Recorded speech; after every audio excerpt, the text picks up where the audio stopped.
అన్న నమస్తే. నమస్కారం. కంగ్రాచులేషన్ అన్న. Thank you. టికెట్ వచ్చింది, ఏం చేయబోతున్నారు? టికెట్ వచ్చిన తర్వాత దేశంలో జరుగుతున్నటువంటి లోక్సభ ఎన్నికల ప్రక్రియలో భాగమైనటువంటి పెద్దపల్లి పార్లమెంటుకు అభ్యర్థిగా ప్రకటించిన తర్వాత పెద్దపల్లి పార్లమెంట్లో ఉన్నటువంటి మా పార్టీ నాయకులు బీజేపీ నాయకులని, బీజేపీ నాయకులతో పాటు అణగారిన సామాజిక వర్గాలైనటువంటి ఎస్సీ, ఎస్టీ, బీసీ,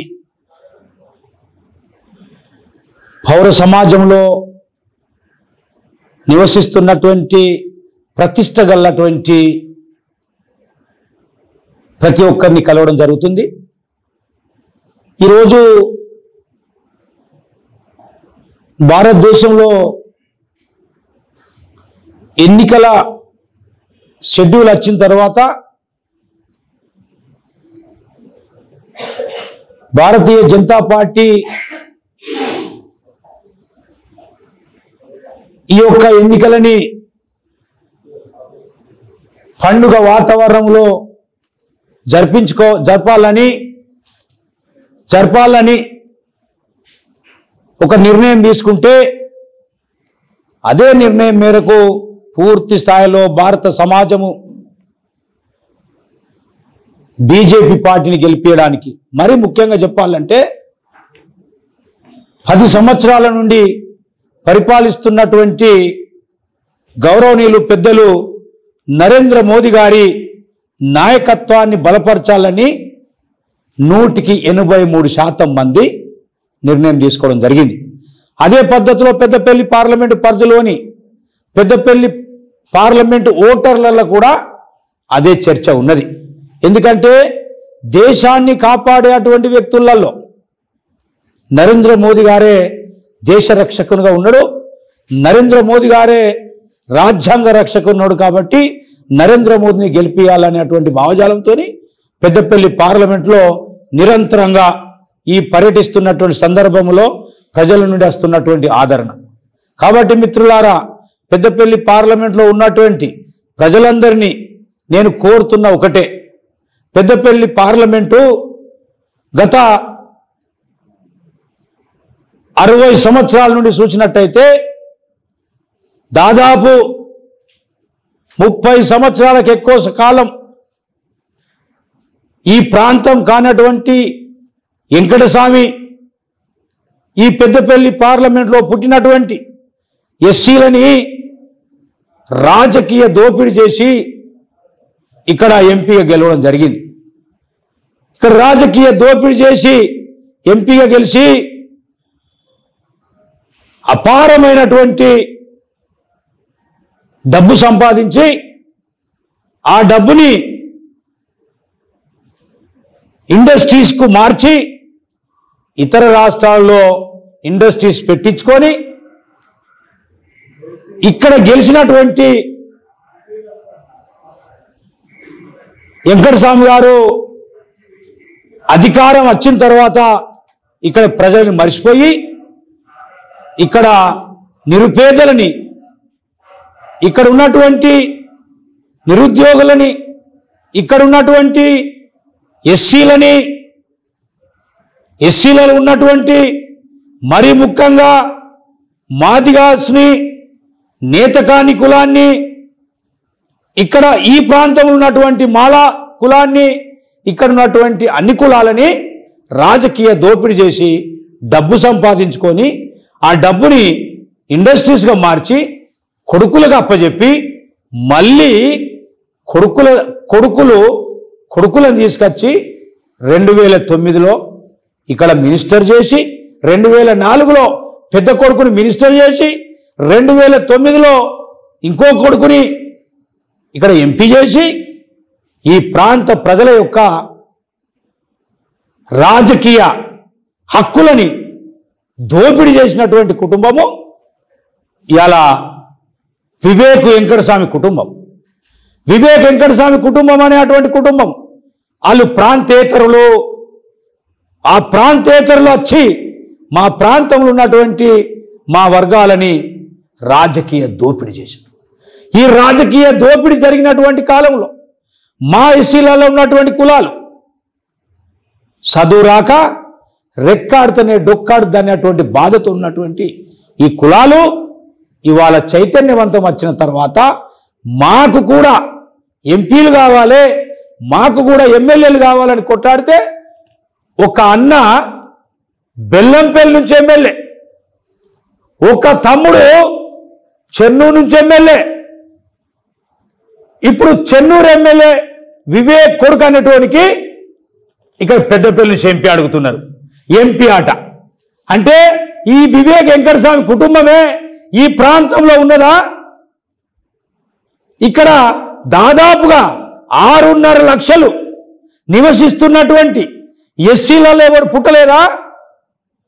అంటే ఇంత రాజకీయ దోపిడీ, ఆ రాజకీయ దోపిడీతోని ఆర్థిక దోపిడీ కూడా చేస్తున్నారు. కాబట్టి ఈరోజు పెద్దపల్లిలో ఉన్నటువంటి ప్రజలందరూ ఒక నిర్ణయానికి వచ్చిండ్రు, ఇది కుటుంబ పాలన. మాది దేశంలో ఉన్న 140 కోట్ల ప్రజలు మోదీ కుటుంబం, మాది మోదీ కుటుంబము, మాది ప్రజల పాలన. కాబట్టి ఈ పెద్దపల్లి ప్రజలకు నేను మనస్ఫూర్తిగా చేతులు జోడించి ప్రార్థన చేస్తున్నా. మనకు ఈ పెద్దపల్లి పార్లమెంటుకు ఒక శని పట్టింది, ఒక భూతం పట్టింది. ఆ భూతమే వెంకటస్వామి కుటుంబం. తరిమి కొట్టాలి అని పిలిపిస్తున్నా మిత్రులారా. ఎందుకంటే ఈరోజు పెద్దపల్లి పార్లమెంటుని ఎంతవరకైతే వివేక కుటుంబాన్ని తరలిగొట్టమో మాదిగలకు సామాజిక న్యాయం జరగదు, నేతకానీలకు సామాజిక న్యాయం జరగదు. ఈ ప్రాంతంలో పుట్టినటువంటి ఒరిజినల్ మాల కులానికి కూడా సామాజిక న్యాయం జరగదు. కాబట్టి మిత్రులారా పూర్తిగా ఆలోచించాలి. వివేక్ వెంకటస్వామి లక్షల కోట్లు సంపాదించి లక్షల కోట్లు దోపిడీ చేసినటువంటి డబ్బు ఇలా లక్షల కోట్లు ఖర్చు పెట్టడానికి రాబోతున్నాడు. ఆ లక్షల కోట్లు మన రక్తము దోపిడీ చేసి మన రక్త శ్రమశక్తిని దోపిడీ చేసినటువంటి డబ్బులు, ఆ డబ్బులు తీసుకోవాలి. భారతదేశ ప్రధాని నరేంద్ర మోదీ గారు ఈ దేశాన్ని సుభిక్షంగా పరిపాలిస్తున్నాడు. కాబట్టి ఆ నరేంద్ర మోదీ గారి తరపున నేను ఎంపీ అభ్యర్థిగా నిలబడ్డా కాబట్టి నన్ను గెలిపించితే 60 సంవత్సరాల నుంచి ఈ ప్రాంతానికి అభివృద్ధి జరగలేదు. అటు సింగరేణిలో కార్మికులకు అభివృద్ధి జరగలేదు, కార్మికుల కష్టాలు తీరలేదు, నిరుద్యోగుల సమస్యలు పోలేదు, ఇక్కడ ఉన్నటువంటి రైతాంగాని సమస్యలు కూడా పోలేదు. ఇవాళ ఎన్నికల్లో వస్తాడు, లక్షల కోట్లు ఖర్చు పెడతాడు, హైదరాబాద్లో పంటడు, ప్రజల సమస్యలు తెలియవు. ఎంపీ కోసము ఎమ్మెల్యేల కోసము వీళ్ళు చేస్తున్నటువంటి అన్యాయాన్ని ఖండించవలసిన అవసరం ఉందని ఇక్కడ ఉన్న ప్రజలని నేను చేతులు జోడించి ప్రార్థిస్తున్న మిత్రులారా. సిరన్న ఒక విషయం చెప్పండి, చాలా సీరియస్గా ఎట్లన్నా ఇక్కడ గెలవాలని గోమాస శ్రీనివాస్ ప్రయత్నం చేస్తున్నారు. ఈ టికెట్ సంపాదించడానికి నిన్నటి వరకు కాంగ్రెస్లో ఉన్నారు, ఏం లాభం చేసారు, ఏం జరిగింది అసలు? ఈరోజు మిత్రులారా కాంగ్రెస్ పార్టీ యొక్క భావజాలం మారిపోయింది. ఒకప్పటి కాంగ్రెస్ ఇప్పుడు కాదు. కాంగ్రెస్లో మోసగాళ్ళు, కాంగ్రెస్లో చీటర్సు, కాంగ్రెస్ పార్టీ సిద్ధాంతం మంచిదే, కానీ కాంగ్రెస్లో చేరినటువంటి ఈ వెంకటస్వామి, వివేక్ వెంకటస్వామి అటువంటి కుటుంబ మోసగాళ్ళు ఎవరున్నారో కాంగ్రెస్ పార్టీని ఖతం చేస్తున్నారు. కాబట్టి మిత్రులారా నేను ఈ ప్రాంత బిడ్డగా గోదావరి పరివాహక ప్రాంతంలో 20 సంవత్సరాల నుంచి పోరాటం చేస్తున్నా. ఈ భారత రాజ్యాంగాన్ని ఇంప్లిమెంటేషన్ చేయించి అణగారిన సామాజిక వర్గాల కోసం అత్యున్నతమైనటువంటి గౌరవాన్ని పెంచుతూ వాళ్ళ అభివృద్ధే నా ధ్యేయంగా పార్లమెంటుకు పోవాలన్నటువంటి యుద్ధం చేస్తుంటే ఆ యుద్ధంలో నేను ఉన్నా కాబట్టి, నేను ప్రజల పక్షాన ఉన్నా కాబట్టే ఆ బీజేపీ పార్టీ సమీకరణల మేరకు, సర్వేల మేరకు, ఇక్కడ లోకల్ వ్యక్తిగా, ఇక్కడ కష్టజీవిగా, ఒక కార్మికుని కొడుకుగా నేను ఇక్కడ సర్వేల రిపోర్ట్ వచ్చింది కాబట్టి బీజేపీ పార్టీ పిలిచి టికెట్ ఇచ్చింది, మమ్మల్ని గౌరవించింది, మా అస్తిత్వాన్ని కాపాడడానికి మాకు భరోసా ఇచ్చింది. కాబట్టి మేము డెఫినెట్గా దేశం కోసం, దేశ ధర్మం కోసం, భారత జాతి నిర్మాణం కోసం బీజేపీ పార్టీని ఎన్నుకోవడం జరిగింది. మా యొక్క సిద్ధాంతం ఈ దేశం సుభిక్షంగా ఉండాలంటే, ఈ ధర్మం సుభిక్షంగా ఉండాలంటే, అన్ని మతాలు సుభిక్షంగా ఉండాలంటే, అన్ని మతాలలో ఉన్నటువంటి భావజాలాలు సుభిక్షంగా ఉండాలంటే ఇవాళ భారత ప్రధాని నరేంద్ర మోదీ గారిని గెలిపించుకోవాల్సిన అవసరం ఉంది. కాబట్టి నేను ఆ నరేంద్ర మోదీ గారి సేవ, నిస్వార్థత చూసి ఆ జీవితం యొక్క విధానము నాకు నచ్చింది కాబట్టి నేను భారతీయ జనతా పార్టీకి రావడం జరిగింది. నాకు టికెట్ ఇచ్చినందుకు హైకమాండ్కు ధన్యవాదాలు. ఇంకో విషయం చెప్పండి అన్న, గోమాస శ్రీనివాస్ కాంట్రాక్టర్ ముందు నుండి అన్ని పార్టీలు ఇప్పుడున్న అప్పటి టీఆర్ఎస్ నుంచి మొదలుకొని కాంగ్రెస్, ఇప్పటి బీజేపీ ఆర్థిక పరంగా వాడుకుంటున్నారు, టికెట్లు ఇస్తున్నారు, కానీ పూర్తి స్థాయిలో గెలవడానికి సహాయపడతలేరు, దోహదపడతలేరు అని చెప్తున్న పరిస్థితి ఏంటి? ఈసారి కూడా అదే పరిస్థితి జరగబోతుందా? ఏంటి అసలు పరిస్థితి? ఇవాళ మిత్రులారా, నేను ఒక మాట మీకు చెప్పదలుచుకున్నా. మేము ప్రజల నుంచి పుట్టుకొచ్చినటువంటి వ్యక్తిగా, ప్రజాస్వామ్యం మీద అపార గౌరవం ఉన్నటువంటి వ్యక్తిగా, జీవితాన్నే ప్రజల సేవకు మలుచుకున్నటువంటి వ్యక్తిగా నేను నిరంతరమైనటువంటి పోరాటం చేస్తున్నటువంటి తరుణంలో టికెట్ వచ్చింది వాస్తవమే. నేను నిరంతరమైన పోరాటం చేసి ఈ పార్టీ నుంచి గెలిచే ప్రయత్నం చేస్తే ఆ వివేక్ వెంకటస్వామి అనేటువంటి వ్యక్తి లక్షల కోట్లు దోపిడీ చేసి, ఆ వెంకటస్వామి అనేటువంటి వివేక్ అనేటువంటి వ్యక్తి ఇవాళ కాంగ్రెస్ నుంచి బీఆర్ఎస్ పోయి, బీఆర్ఎస్ నుంచి మళ్ళా కాంగ్రెస్కి వచ్చి, కాంగ్రెస్ నుంచి మళ్ళా బీఆర్ఎస్ పోయి, బీఆర్ఎస్ నుంచి మళ్ళీ బీజేపీకి వచ్చి, బీజేపీ నుంచి వాళ్ళ ఆయన కాంగ్రెస్కి వచ్చాడు. అంటే అది ఊసరు వెళ్ళి, అతనికి సిద్ధాంతం లేదు, వానికి సామాజిక చైతన్యం లేదు. అసలు వాడు మా ఇప్పుడు ఎలక్షన్లో పోటీ చేసేటువంటి వ్యక్తి మా మాదిగోడు కాదు, మా నేతకనోడు కాదు, మా ఒరిజినల్ మాలోడు కాదు. బిడ్డ వెంకటస్వామి కొడుక వివేక్, నువ్వు చెవాకులు అవాకులు పేల్చే ప్రయత్నం చేసి నీ యొక్క ఏజెంట్లని గోమాస శ్రీనివాస్ మా మనిషి అని చెప్పే ప్రయత్నం చేస్తున్నావాట. బిడ్డ, నీ బట్టలు కూడా తీస్తాము, తెలంగాణ ప్రజల ముందు నీ బట్టలు కూడా తీసి బజారు గుంజుతాము. నీకు నాకు ఏమి సంబంధం లేదు, నువ్వు వేరే కులపోనివి, నేను అంబేద్కర్ బిడ్డని. నేను నీతిగా నిజాయితీగా ప్రజల పక్షాన కొట్లాడేటోడిని. నువ్వు దోపిడిదారివి, రాజకీయ దోపిడీ చేస్తోనివి, సామాజిక దోపిడీ చేస్తోనివి, నువ్వు ఆర్థిక దోపిడీ చేస్తోనివి. నాకు నీకు డిఫరెన్స్. నువ్వు మైండ్ గేమ్ ఆడి నువ్వు గోమా శ్రీనివాస్ నా మనిషి అని చెప్పి గిట్ట ఈ మాట వినబడే ప్రయత్నం చేస్తే వెంకటస్వామి కొడుకైనటువంటి వివేక్ కుటుంబాన్ని బజార్కు గుంచి అంబేద్కర్ బొమ్మ దగ్గర బట్టలు ఉడదీసి నిన్ను ముక్కు భూమికి రాపిస్తాం. బిడ్డ, నేను అంబేద్కర్ బిడ్డని, ఈ దేశం యొక్క నరేంద్ర మోదీ గారి తమ్ముణ్ణి, కుటుంబ సభ్యుణ్ణి. నువ్వు మా మీద చెవాకులు గిట్ట పేలిస్తే బిడ్డ వివేక్, నిన్ను ఈ పెద్దపల్లి నుంచి తరిమి కొట్టేంత వరకు మేము ఊరుకునేది లేదు. మీ ఇద్దరి మధ్యలో, ఇటు గోమాస శ్రీనివాస్ మధ్యలో, అటు ప్రస్తుత చెన్నూరు ఎమ్మెల్యే వివేక్ వెంకటస్వామి మధ్యలో ఈ చర్చ జరుగుతుందా? గోమాస శ్రీనివాస్ను నేనే టికెట్ ఇప్పించిన, నేనే నా మనిషి అనే ఒక ప్రచారం జరుగుతుంది, నిజమేనా? ఎస్, మాకు దృష్టికి వచ్చింది. వివేక్ అనేటోడు ఒక చీటర్. వివేక్ అంటోడికి వారికి రాజకీయ నేపథ్యం ఉంటే ఉండొచ్చు, మోసాలతో కూడుకున్న నేపథ్యం. అంటే ఇక్కడ పుట్టినటువంటి దళితులందరినీ నువ్వు సోషల్ రెస్పెక్ట్ ఖరాబ్ చేయడానికి నేను టికెట్ ఇప్పించినని చెప్తే బిడ్డ, నీ లేవల్ కాదు. నువ్వు ఒక చీటర్ అని బీజేపీ పార్టీ అలా గొంతెత్తి అరుస్తున్నటువంటి సమయం.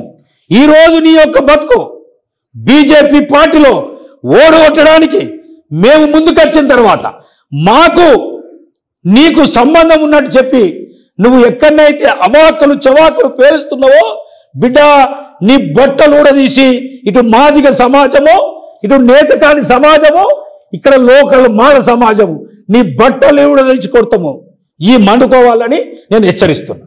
ఏంటన్నా అంటే పెద్దపల్లి పార్లమెంట్ పరిధిలో 7 నియోజకవర్గాల్లో మీరు నిన్నగాక మొన్న వచ్చారు. బీజేపీ క్యాడర్ అంతా కలిసిందా? బీజేపీ క్యాడర్ మీకు రిసీవ్ చేసుకుంటుందా లేదా? అసలు ఏంటి పరిస్థితి? మిత్రుడా, ఈరోజు బీజేపీ పార్టీ సిద్ధాంతం దేశం కోసం, ధర్మం కోసం, దేశ ప్రజల భవిష్యత్తు కోసం. మా పార్టీలో అంతర్గత కుమ్మలాట ఉండయి. మా పార్టీలో ఒకే ఒక ఆరాటం, దేశాన్ని రక్షించుకోవాలి, ధర్మాన్ని కాపాడుకోవాలి, భవిష్యత్ కోసం, భారత జాతి భవిష్యత్ కోసం సేవ చేయాలి. ఇదే మా పార్టీ ఉద్దేశం. కాబట్టి నన్ను ఎంపీగా ప్రకటించిన తర్వాత పెద్దపల్లి పార్లమెంట్లో ఉన్నటువంటి ప్రతి బీజేపీ కార్యకర్త, ప్రతి ఆర్ఎస్ఎస్ నాయకులు, ప్రతి బజరంగ దళ నాయకులు, విశ్వ హిందూ పరిషత్, వీళ్ళందరూ నన్ను కడుపులో పెట్టుకుంటున్నారు. వాళ్ళ గెలిపే ముఖ్యం. నరేంద్ర మోదీ గారు ఈ దేశానికి ప్రధానిగా ఉండడమే ముఖ్యం అనే అటువంటి భావజాలంతో ఉన్నారు. కాబట్టి మా భారతీయ జనతా పార్టీ నాయకులు చాలా గొప్ప ఆశయంతో ఉన్నారు. కాబట్టి నన్ను కడుపులో పెట్టుకుంటున్నారు. నా గెలుపు కోసం, నా గెలుపు కాదు, పార్టీ గెలుపు కోసం ప్రజలు గెలవాలి. ఇక్కడ ప్రజలు గెలవాలి. ఈ చీటర్స్ గెలవద్దు, ఈ మోసగాళ్ళు గెలవద్దు. వీడు వెంకటస్వామి కొడుకు, వాడు మోసగాడు. వాని కొడుకు ఇక్కడ ఉన్న ఉపకులాలు తెలివై, మా దళిత కులాలు తెలివై, ఈ ఎస్సీలో ఉన్నటువంటి సాంప్రదాయం తెలియదు. వానికి ఎందుకు ఓటేయాలి? మేము మా ప్రజలు ఎందుకు యాక్సెప్ట్ చేయాలి? వాడు కార్పొరేట్ సెక్టర్లో వండుకుంటూ ఈ దోసుకున్నటువంటి ఇక్కడ డబ్బును కొంచెం పోయి నువ్వు బీఆర్ ఇండస్ట్రీ పెడతావు. ఇక్కడ రాజకీయ అధికారాన్ని సంపాదించుకొని ఆ అధికారం ద్వారా రాజకీయ దోపిడీ చేసి డబ్బు సంపాదించి నువ్వు ఉత్తరప్రదేశ్లో కడతావు ఇండస్ట్రీస్, నువ్వు మహారాష్ట్రలో కడతావు ఇండస్ట్రీస్. మరి నీకు అధికారం వస్తాయి కదా. ఇలా ఇండస్ట్రీకి డబ్బు సంపాదించింది నీ తండ్రి ఎంపీ కాకముందు తాపి మిస్త్రి అంటే ఒక సుతారి పని చేసేవాడు. ఇవాళ లక్షల కోట్లు సంపాదించిన డబ్బుతోని ఒక్క ఇండస్ట్రీని ఇక్కడ కట్టలే, ఒక 10 మందికి ఎంప్లాయ్మెంట్ ఇవ్వాలి. బిడ్డ వివేక్ చెప్తున్నా, ఇవాళ సింగరేణిలో ఎంప్లాయ్మెంట్ మేమే ఇప్పిస్తున్నా చెప్తున్నావు బిడ్డ, తప్పు. అది ఈరోజు కోల్ ఇండియాలో అంతర్భాగమైనటువంటి సింగరేణి, సింగరేణిలో ఏజ్ బోర్డ్ అగ్రిమెంట్స్ ఉంటాయి. అగ్రిమెంట్స్ ద్వారానే ఒక డిసైడ్ అవుతుంది as per rules coal India norms ప్రకారం ఉద్యోగాలు ఇస్తే ఇవాళ నువ్వు చెప్తున్నావట నేను ఉద్యోగాలు ఇప్పిస్తున్నాను. అరే వివేక్, ఈరోజు నువ్వు కట్టిన ఇండస్ట్రీస్లో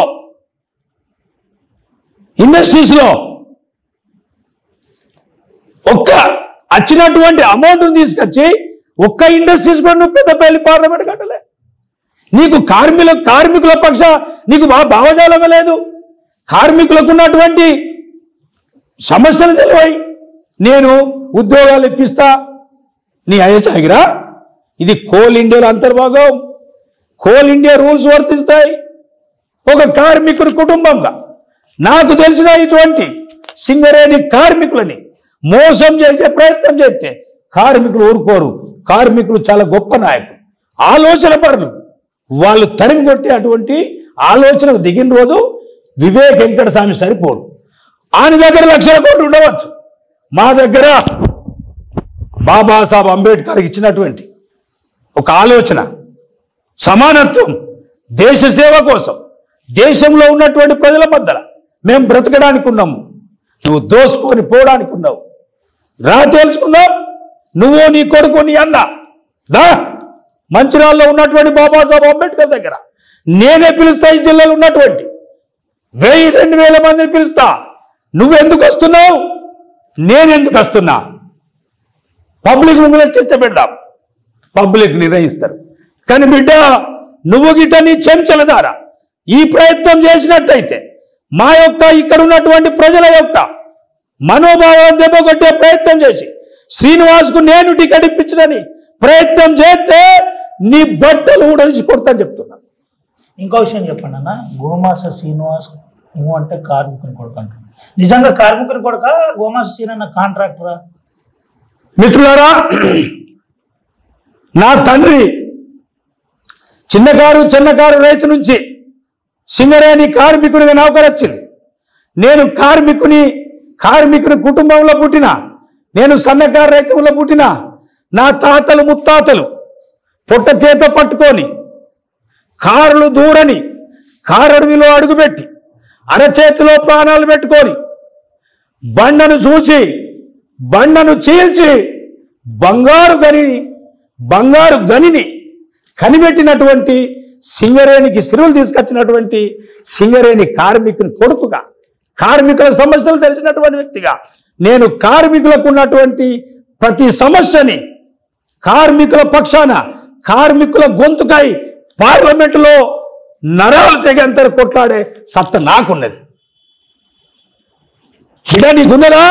నీ కొడుకున్నదా? ఉన్నదా?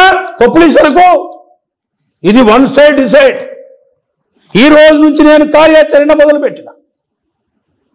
నిరంతరమైనటువంటి అనగారిన సామాజిక వర్గాల దగ్గరికి పోతా, ఉన్నటువంటి ఈ పార్లమెంట్లో ఉన్నటువంటి పౌర సమాజం దగ్గరికి పోతా, సమాజాన్ని ముందు పెడతా, ఈ సమాజంలో పంచాయతీ పెడతా. ఈ పార్లమెంటుకు ఎవడు ఎలిజిబిలిటీ, ఎవరికి విజన్ ఉన్నది, ఈ ప్రజల పక్షాన గొంతుకై ఎవడు కొట్లాడగలుగుతాడు, ఎవడు పారిపోతాడు, ఇది తేల్చేయాలి. ఎస్, ఇందుకోసమే నీ అన్న శ్రీనన్న అనేటోడు ఈ పెద్దపల్లి పార్లమెంటులో ప్రజల బాజున నిలబడి, ప్రజల ఎంబడి నిలబడి నేను గొంతుకై కొట్లాడతా. నేను రక్తం చూపుకున్నంతకాలం నేను కుల నిర్మూలనవాదిని. నేను ఏ కులవాదిని కాదు. అన్ని కులాలని నేను ఆశీస్సులు ఇవ్వడానికి మీరు నాకు ప్రయత్నం చేయండి. ఎందుకంటే మీ యొక్క అస్తిత్వాన్ని పెంచడానికి, పెద్దపల్లి పార్లమెంటు ప్రజల యొక్క గౌరవాన్ని ఈ భారతదేశంలో పార్లమెంటులో చర్చ పెట్టడానికి నాకు అవకాశం నేను కోరుతున్నాను. గోమాస శ్రీనన్న ఇంకా కాంట్రాక్టర్ ఉన్నాడా? అది వదిలిపెట్టి ఛత్తీస్గఢ్లో మీరే చేస్తారంటారు, అస్సాంలో మీరే చేస్తారంటారు. ఏంటి అసలు పరిస్థితి ఉందా? పరిస్థితి భయ్య, నేను కార్మికుని కొడుకుని. మేము రెక్కాడుతూనే డొక్కాడుతూ అనేటువంటి వర్గాల నుంచి వచ్చిన వాళ్ళం. మా యొక్క కాన్సెప్ట్ ఈ రెక్కాడుతూనే డొక్కాడుతూ అనేటువంటి సామాజిక వర్గాల యొక్క చైతన్యాన్ని తీసుకురావడానికి వచ్చిన వాళ్ళం. ఈ భారత జాతిలో నిరుద్యోగులుగా మిగిలిపోయినటువంటి విద్యార్థుల తరపున నిలబడి కొట్లాడేటోళ్ళం. ఎందుకంటే అనుభవించినటువంటి వ్యక్తి తెలంగాణ ఉద్యమం కోసం ఉద్యోగాలను వదులుకొని తెలంగాణ కోసం కొట్లాడినాం. మా ఏజ్ అయిపోయింది. మా బతుకు తెరువు కోసం ఎక్కడో ఒకగాడ ఎవరో పెద్ద కాంట్రాక్టర్ దగ్గర ఇంత సబ్ కాంట్రాక్ట్ చేసుకొని మేము బతుకుడే కష్టం. ఈ లెవెల్ ఉన్నటువంటి మేము కానీ నీతిగా జాతికి అంకితమై కమిట్మెంట్తోని పౌరుషంతోని బతికే అటువంటి వాళ్ళం. కాబట్టి మేము ఈ ప్రజల పక్షాన్ని నిలబడచ్చినాం. నేను గత 20 సంవత్సరాల కిందనే నేను కాంట్రాక్ట్ బంద్ చేసుకున్నా. నేను నిరంతరంగా ఈ భారత జాతి ప్రజలు పడుతున్నటువంటి సమస్యలను దూరం చేయడానికి నేను రావడం జరిగింది. కాబట్టి పెద్దపల్లి ప్రజల నుంచి ఒక చైతన్యం రావాలి. ఇన్ని సంవత్సరాలు దోపిడి గురైనటువంటి పెద్దపల్లి పార్లమెంటుని ఈ వెంకటస్వామి గారి కుటుంబమైనటువంటి వివేక్ గారి కబంధ హస్తాలలో చిక్కుకున్నటువంటి ఇరుక్కపోయినటువంటి పెద్దపల్లి పార్లమెంటుని దాన్ని ప్రజాయుత పార్లమెంటుగా మార్చుకోవాల్సి ఉన్నది. అప్పుడే ఇక్కడ ఉన్నటువంటి అన్ని కులాలకు సామాజిక న్యాయం జరుగుద్ది. అందుకే నేను రావడం జరిగింది. మీరు అంటున్నారు వివేక్ వెంకటస్వామి కుటుంబం వేల కోట్ల రూపాయలు సంపాదించిందని. వివేక్ వెంకటస్వామి తండ్రి వెంకటస్వామి, తర్వాత తన బ్రదర్ వినోద్, ఇలా పలువురు బలంగా ఉన్న ప్రాంతంలో, ఆర్థికంగా బలంగా ఉన్న సమయంలో మీరు ఎట్లా గెలుస్తా అనుకుంటున్నారు? ఎన్ని డబ్బులు మీరు ఖర్చు పెట్టబోతున్నారు? ఏంటి అసలు పరిస్థితి? ఈరోజు వివేక్ వెంకటస్వామి పెద్దపల్లి పార్లమెంటు ప్రజలను మోసం చేసి గెలిచి అధికారాన్ని అడ్డం పెట్టుకొని దోపిడీ చేసినటువంటి లక్షల కోట్లు పట్టుకున్న ఎలక్షన్కి వస్తే వాళ్ళకు ప్రజల మద్దతు లేదు. అది కుటుంబ పాలన. ఈ పెద్దపల్లి పార్లమెంట్లో ఇక్కడ పుట్టినోడు, ఇక్కడ చచ్చిపోతే బొంద పెట్టేటోడు, ఇక్కడ చచ్చిపోతే కాలేసేటువంటి వానికి టికెట్ ఇయ్యరే. హైదరాబాద్లో ఉన్నవాడు తీసుకొచ్చి నువ్వు బెల్లంపల్లి ఇస్తావు. నీకు అక్కడ మాదిగోడు దొరకలేదా? నీకు అక్కడ మాలోడు దొరకలేదా? నీకు అక్కడ నేతగాడు దొరకలేదా? పెద్దపల్లి పార్లమెంట్లో ఉన్నటువంటి ఇంకో చెన్నూరు అసెంబ్లీ నియోజకవర్గంలో అక్కడ కూడా అదే పరిస్థితి. అక్కడ కూడా మాలోడు లేడా? లోకలోడు నేతగానోడు లేడా? మాదిగోడు లేడా? ఇంకెన్నేళ్ళు ఈ డబ్బులు నడవయి, ఆ డబ్బులు పోయి ప్రజల సొత్తు, ఆ డబ్బులను తీసుకోవాలి, వీనికి కర్రు కాల్చి వాత పెట్టాలి.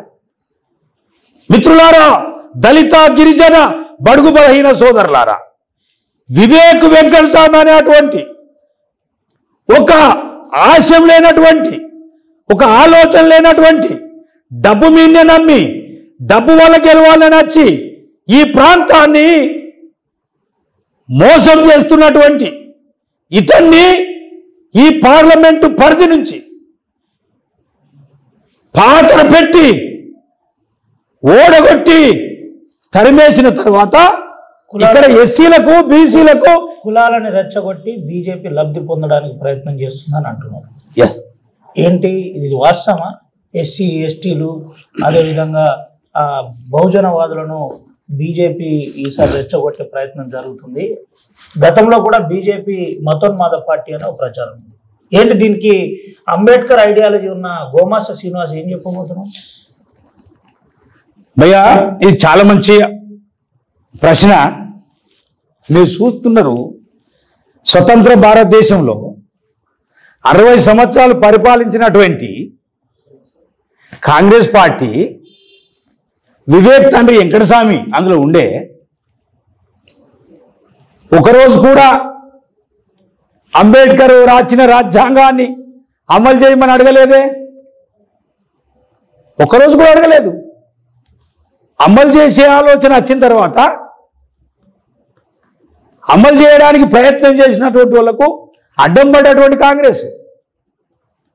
మీకు అంతేందుకు బ్రదర్, నన్ను అంబేద్కర్ బిడ్డను అడిగినా కాబట్టి పరమ పూజ బాబాసాహెబ్ అంబేద్కర్ గారు భారత రాజ్యాంగ నిర్మాతని 2 సార్లు స్వయంగా కాంగ్రెస్ పార్టీ ఓడించింది. ఇది చరిత్ర. కాబట్టి కాంగ్రెస్ పార్టీ మతవాద పార్టీ. కాంగ్రెస్ని ఎవరు స్థాపించారు? 1885లో బెనర్జీ, ముఖర్జీ, చటర్జీ. కాంగ్రెస్ పార్టీ మతోన్మాది పార్టీ. ఇవాళ 10 సంవత్సరాల కింద వరకు బీజేపీ పార్టీ ఎట్లా మాకు తెలియదు. ఈరోజు ఈ యొక్క మోదీ గారు ఎప్పుడైతే భారతీయ జనతా పార్టీ ద్వారా భారత ప్రధాని అయిందో, ఇది ప్రజల పార్టీ అయిపోయింది. కులాలకు అతీతంగా, మతాలకు అతీతంగా ప్రజాస్వామిక చైతన్యంతో భారతీయ జనతా పార్టీ ప్రజల హృదయాలలో సొచ్చుకుపోయింది. ఆడ క్రిస్టియన్స్ కానీ, వాళ్ళు ముస్లిమ్స్ కానీ, వాళ్ళు సిక్కులు కానీ, వాళ్ళు ఇసాయి కానీ, వాళ్ళు బౌద్ధులు కానీ ఇలా బీజేపీ పార్టీకి చూస్తున్నారు. దానికి కారణం ఉన్నది. 10 సంవత్సరాల క్రితము దేశం పరిస్థితిని చూసినట్టు అయితే ఇటు ఉగ్రవాదము, ఇటు అల్లకల్లోలు, ఇటు ఐఎస్ఐ ఉగ్రవాదులు. దేశ పరిస్థితి ఏముండే, ఎప్పుడేమైందో తెలియదు, ఎక్కడెవరు చచ్చిపోతుందో తెలియదు. అటువంటి పరిస్థితి ఉన్నటువంటి దేశాన్ని సుభిక్షంగా ఇలా నరేంద్ర మోదీ గారు అన్ని మతాలను గౌరవించే వ్యక్తిగా, అన్ని కులాలను గౌరవించే వ్యక్తిగా, అన్ని రాజకీయ భావజాలాలని చూసినటువంటి వ్యక్తిగా ఇవాళ భారతదేశాన్ని సమానత్వంతో నడిపిస్తుంది. కాబట్టి మా పార్టీ మతతత్వ పార్టీ కాదు, మా పార్టీ ప్రజల పార్టీ, మా పార్టీ భారతదేశ ప్రజల పార్టీ. కాబట్టి ఇవాళ నరేంద్ర మోదీ గారికి అబ్కి బార్ 400 పార్, అబ్కి బార్ 400 పార్. ఈసారి నరేంద్ర మోదీ గారి నాయకత్వంలో ఉన్న కూటమికి 400 పైచీలకు రాబోతున్నాయి. ఈ కాంగ్రెస్ పార్టీలో వీళ్ళ యొక్క ఇండి ఫామ్ చేసినటువంటి నితీష్ కుమార్ గారు వెళ్ళిపోయాడు, మమతా బెనర్జీ సపరేట్ అయింది. వాళ్ళ కొట్లాటే సరిపోతలేదు. వాళ్ళకు నాకు తెలిసి భారతదేశంలో ఈ యొక్క ఎన్నికలలో ఎక్కువ 50-60 సీట్లు వస్తాయి. కాబట్టి వాళ్ళకు దమ్ము లేదు, వాళ్ళకు ధైర్యం లేదు. ప్రధానమంత్రి వాళ్ళ ప్రధానమంత్రి అభ్యర్థి పేరు చెప్పుకునే దమ్ము లేదు. మా ప్రధానమంత్రి అభ్యర్థిగా గౌరవనీయులు పెద్దలు భారత ప్రధాని మళ్ళీ ప్రధాని కాబోతున్నాడు, అయినా మా ప్రధాని. కాబట్టి ఇక్కడ నేను కోరేది ఒకటే, పెద్దపల్లి పార్లమెంట్ ప్రజలని విషయం చెప్పండి సీనన్న. నేరుగా గతంలో జరిగిన అసెంబ్లీ ఎన్నికల్లో బీజేపీ పార్టీ సిద్ధాంతాలని వదిలిపెట్టి ఓటర్లకు డబ్బులు పంపిణీ చేసింది. ఈసారి మీరెంత పంపిణీ చేసే ప్రయత్నం చేస్తున్నారు, ఏం చేయబోతున్నారు అసలు? భయ్యా, ఒక ధర్మయుద్ధం స్టార్ట్ అయింది. కౌరవులకు పాండవుల ధర్మయుద్ధం. మేము పాండవులం, కాంగ్రెస్ వాళ్ళు కౌరవులు. మా పార్టీ సిద్ధాంతము, మేము దేశభక్తి కోసం, దేశం కోసం, దేశ సేవ కోసం, భారత జాతి నిర్మాణం కోసం మేము నిరంతరంగా జాతి నిర్మాణం కోరుకునేటువంటి మా పార్టీ నాయకులుగా మేము డబ్బు పంచి గెలిచేటువంటి మా పార్టీ కాదు. మేము నీతి నిజాయితీగా ప్రజల ముందుకు పోయి ప్రజలలో మన్నలు పొంది గెలిచేటువంటి వ్యక్తులం మేము. కాబట్టి ప్రజలు వివేక్ వెంకట స్వామి డబ్బులు పంచుతాడు, డబ్బులు తీసుకోవాలి. దేశ ప్రజలు ఆలోచించాలి, ఈ డబ్బు మనది. వెంకట స్వామి కొడుకైనటువంటి వివేక్ దోపిడీ చేసిన డబ్బు అని తీసుకోవాలి. దేశం కోసం, ధర్మం కోసం, దమ్మం మతాల గౌరవం కోసం, దేశం యొక్క కల్చర్ కోసము, సాంప్రదాయం కోసము, భారత జాతి నిర్మాణం కోసము బీజేపీ పార్టీకి ఓటేయాలని. ఇంకో విషయం చెప్పండి అన్న, కాంగ్రెస్ పార్టీలో మీకు టికెట్ రాకపోవడానికి ప్రధాన కారణం ఏంటి? చివరిగా దీనికి సమానం చెప్పండి. మిత్రులారా, నాకు టికెట్ రాకపోవడానికి ప్రధానమైనటువంటి కారణం, నేను నిరంతరము ప్రజల పక్షాన కొట్లాడే వ్యక్తిగా నన్ను కాంగ్రెస్ పార్టీలో ఉన్నటువంటి ఈ ప్రాంత పెద్దలందరూ గౌరవించినప్పటికీ కూడా ఈ ప్రాంతం దోపిడీ చేసినటువంటి రాజకీయ నాయకుడు వివేక్ వెంకట స్వామి అంటోడు ఎప్పుడైతే వచ్చిండో వాడే నాకు అడ్డం పడ్డాడు. వానితోనే నా పోరాటం. వాడే కుట్రదారు, వాడు పాంతేతరుడు. నాకు టికెట్ రాకుండా చేసే కుట్ర జరుగుతున్నటువంటి సందర్భంలో ఈ దేశ ప్రధాని నన్ను పిలుచుకొని నా గురించి తెలుసుకొని నాకు టికెట్ ఇచ్చి ఆ తర్వాత జగిత్యాల్లో చెప్పిండు, గోమాస శ్రీనివాస్ మేరా భాయ్యే, ఈయన గెలిపించుకరండి అని చెప్పిండు. కాబట్టి పార్టీ నిర్మాణంలో గోమాస శ్రీనివాస్, కాంగ్రెస్ పార్టీ నిర్మాణంలో గోమాస శ్రీనివాస్ పాత్ర కూడా ఉంది. ఆర్థిక పరంగా కూడా ఇప్పటి ముఖ్యమంత్రి రేవంత్ రెడ్డికి సాయం చేసినట్టు నిజమా కాదా? పార్టీ నిర్మాణంలో నేను పనిచేసింది వాస్తవమైనప్పటికీ కూడా దాని జోలికి పోకుండా అది అసెంబ్లీ ఎన్నికలు అయిపోయినాయి. ఈరోజు నేను ఇక్కడ ఒక అభ్యర్థిగా వర్గపోరు ఉన్నప్పటికీ రేవంత్ రెడ్డి వర్గానికి సీనన్న ప్రాతినిధ్యం వహించిందా అది వాస్తవం ఉందా లేదా? సూటిగా సమాధానం. భయ్య, నేను ఇప్పుడున్న పరిస్థితులలో కాంగ్రెస్ పార్టీకి నేను జోలికి పోదలుచుకోలేదు. కాంగ్రెస్ పార్టీ నాకు నాకు నాకు పోటీ కాంగ్రెస్ కాదు. ఇక్కడ నాకు పోటీ వివేక్ అనేటువంటి నేను ఉతికారేయాలి. కేసీఆర్కు మీకు సాన్నిహిత సంబంధం ఉండే గతంలో, ఇప్పుడు ఏమన్నా పాత పరిచయాలు, పాత దోస్తాను? తెలంగాణ ఉద్యమం కోసం మేము కూడా కేసీఆర్ గారి యొక్క నాయకత్వాన్ని నమ్మి తెలంగాణ ఉద్యమం కోసము మేము సిద్ధాంతాన్ని పక్కన పెట్టి కేసీఆర్తో నడిచింది వాస్తవమే. నాకు 2009లో టికెట్ ఇచ్చింది వాస్తవమే. ఆయన తెలంగాణ పోరాటంలో ఆ రోజుల్లో ముంగటి ఉండే, అందులో నేను కూడా కాబట్టి నాకు టికెట్ ఇచ్చిండు. నేను అప్పుడు చాలా తక్కువతో ఓడిపోయినా. ఇప్పుడు నేను రెండోసారి పోటీ చేస్తున్నా కాబట్టి ఇక్కడ ఉన్నటువంటి ఎస్సీ ఎస్టీ బీసీలు అందరూ నేనేందో వాళ్ళకి తెలుసు, పెద్దపల్లి పార్లమెంట్ ప్రజలకు తెలుసు, నన్ను ఆదరిస్తారని. నేను ప్రధానంగా నాకు ఇక్కడ శత్రువు వెంకటస్వామి కొడుకు వివేక్ అనేటోడు నాకే కాదు, మా వర్గాలందరికీ శత్రువే. పోటీ మీకు కాంగ్రెస్ పార్టీగా, పోటీ మీకు బీఆర్ఎస్ పార్టీగా ఈసారి పెద్దపల్లిలో ఎవరెవరి మధ్యలో పోటీ? అసలు మాకు పోటీ లేదు. ఇలా మాకున్న సర్వే ప్రకారంగా మాకు పోటీ లేదు. కారణం ఏంటంటే దేశంలో ఉన్నటువంటి ప్రజలందరూ నరేంద్ర మోడీ కావాలని చూస్తున్నారు. నరేంద్ర మోడీ అనేటువంటి భావజాలం ఉన్నారు. కాబట్టి నరేంద్ర మోదీ గారు ఈ దేశానికి అవసరం అనేటువంటి ఆలోచనకు యువత వచ్చింది. ఈ దేశానికి అవసరం అనేటువంటి ఆలోచనకు సివిల్ సొసైటీ పౌర సమాజం వచ్చింది. కాబట్టి మొన్న జరిగిన ఓటు ఎమ్మెల్యేలకు, ముఖ్యమంత్రికి సంబంధించిన ఓటు, దాని జోలికి నేను పోదలుచుకోలేదు. కానీ ఈరోజు జరిగేటువంటి ఎన్నిక భారతదేశ రక్షణ కోసం జరగబోతున్నటువంటి ఎన్నిక. ఈ ఎన్నిక భారతదేశాన్ని రక్షించాలంటే మోదీ కావాలి.